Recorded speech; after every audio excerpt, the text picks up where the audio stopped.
আসসালামু আলাইকুম রহমতুল্লাহি ওয়া বারাকাতুহু। আমি সর্বপ্রথম সেই মহান আল্লাহ তাআলার দরবারে শুকরিয়া আদায় করি, যিনি আপনাদের সামনে আমাকে কিছু বলার তৌফিক দান করছেন। আলহামদুলিল্লাহ। আমি আজকে আপনাদের গল্প শোনাবো। মজার একটা গল্প। কি গল্প? যে বিসমিল্লাহ বলার যে একটা আল্লাহ তাআলা বিসমিল্লাহ বললে যে মহান আল্লাহ তাআলা সেই কাজে স্বয়ং হেল্প করেন, সহযোগিতা করেন। আল্লাহ তাআলা নিজেই তার সাহায্যের হাত বাড়াইয়া দেন। তার একটা বিশেষ প্রমাণিতি নিয়ে একটা সুন্দর একটা গল্প আপনাদেরকে বলব। একটা হাদিসের মতো একটা গল্প বলব। তো আমি একটা গল্প শুনেছি যে এক মাওলানার মুখে এক কৃষক, অত্যন্ত নিরীহ সরল প্রকৃতির এক লোক, এক মাওলানার এক মসজিদে নামাজে গিয়ে এক মানে জেনেছেন যে মাওলানা বলেছেন যে বিসমিল্লাহ বলে যদি কোনো কাজ শুরু করা হয়, সেই কাজে মহান আল্লাহ তাআলা স্বয়ং তাকে সাহায্যের হাত বাড়াইয়া দেন এবং সেই কাজটা অতি সহজ হয়ে যায়। তো এই কৃষক এই কথাটা শুনে তার ভেতরে সে আমল করা শুরু করলেন এবং একদিন সে একটা নদীর ধারে কিছু সংখ্যক ঘাস লতাপাতা কেটে যখন নদী পার হয়ে তার বাসায় যাবেন, তখন সে কোনো নৌকা পাচ্ছিল না। তো এমন পর্যায়ে তার মনে হইল যে বিসমিল্লাহ বলে কোনো কাজ শুরু করলে স্বয়ং আল্লাহ তাআলা তাকে তার সাহায্যের হাত বাড়ায় দেন। তো উনি তখন করলেন কি? তখন তার ওই লতাপাতা কাটা, ঘাস কাটা যে বোঝায় যে ইয়াটা ছিল, এই ঘাসের এই ইয়াটা এটা নদীর ধারে নামায় দিলেন।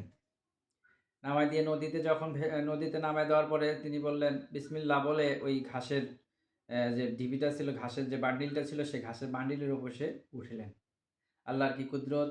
আল্লাহর কুদরতে সেই বিসমিল্লাহর সেই ইয়াকিন, সে আকীদা তার পূর্ণাঙ্গ বিশ্বাস ছিল অন্তর থেকে যে বিসমিল্লাহ বললে যে আল্লাহ যে স্বয়ং সহযোগিতা করেন, আল্লাহ যে স্বয়ং আল্লাহ তাআলা তার নিজস্ব হাত বাড়ায় দেন তার সাহায্যে, এর সেই প্রমাণ সে সেই আকীদাটা ঠিক ছিল, তার ইয়াকিনটা ঠিক ছিল, তার আত্মবিশ্বাসটা ঠিক ছিল বিধায় মহান আল্লাহ তাআলার কুদরতে ওই ঘাসের বান্ডিলের উপর ভাসমান অবস্থায় সে নদীর এক প্রান্ত থেকে আরেক প্রান্তে পৌঁছালেন।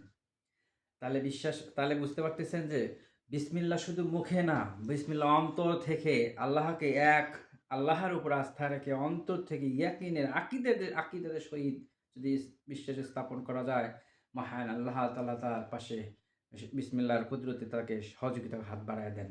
স্বয়ং আল্লাহ সহযোগিতা করেন। তো একদিন ওই মাওলানা যে মাওলানা খুতবা দিয়েছিলেন, সেই মাওলানা একদিন ওই নদীর ধারে এসেছেন, নৌকা দিয়ে পার হয়ে ওই পারে যাবেন, কিন্তু নৌকা ছিল না। কিন্তু ওই কৃষকটা ছিলেন। তখন ওই কৃষক তো মাওলানা সাহেবকে বললেন, চলেন আমরা নদী পার হই। তো মাওলানা বলতেছেন যে নদী তো পার হব, নৌকা তো নেই। বললেন যে বিসমিল্লাহ বলে, আপনি তো বলেছেন বিসমিল্লাহ বলে পার হলেই, বিসমিল্লাহ বললে যদি আমরা কোনো কাজ শুরু করি, মহান আল্লাহ সেই কাজের সহযোগিতা স্বয়ং নিজের হাত বাড়ায় দেন। তো উনি বললেন, তুমি বোকা হইছো। নৌকা নেই, খালি ঢিপির উপরে যে ঘাস কাটা লতাপাতার উপরে চললেই কি আর পার হওয়া যাবে? ডুবে যাবে, তুমি ডুবে যাবা, তুমি যাইও না। আচ্ছা ঠিক আছে হুজুর, আপনি থাকেন, আমি যাই। তখন উনি বিসমিল্লাহ বলে যখন ওই লতাপাতার ঢিপি লতা বান্ডিলে যে গাছপালা কাটানো যে লতাপাতার যে বান্ডিলটা ছিল, নদীতে নামায় দিলেন এবং তার উপর সে উঠলেন। উঠে এবং বিসমিল্লাহ বললেন।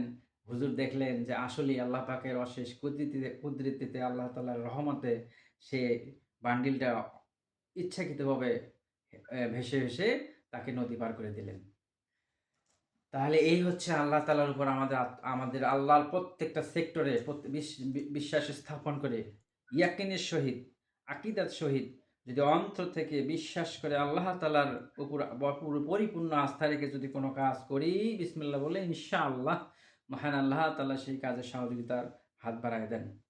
তো এই হলো আকীদা। আমাদের যে বর্তমান ইসলাম আমরা যে মানি, আমরা যে কোরআন তেলাওয়াত করি, নামাজ কালাম পড়ি, বিসমিল্লাহ বলি, আসলে আমাদের আকীদা ঠিক নেই, আমাদের ইয়াকিন ঠিক নেই, আমাদের আত্মবিশ্বাস ঠিক নেই।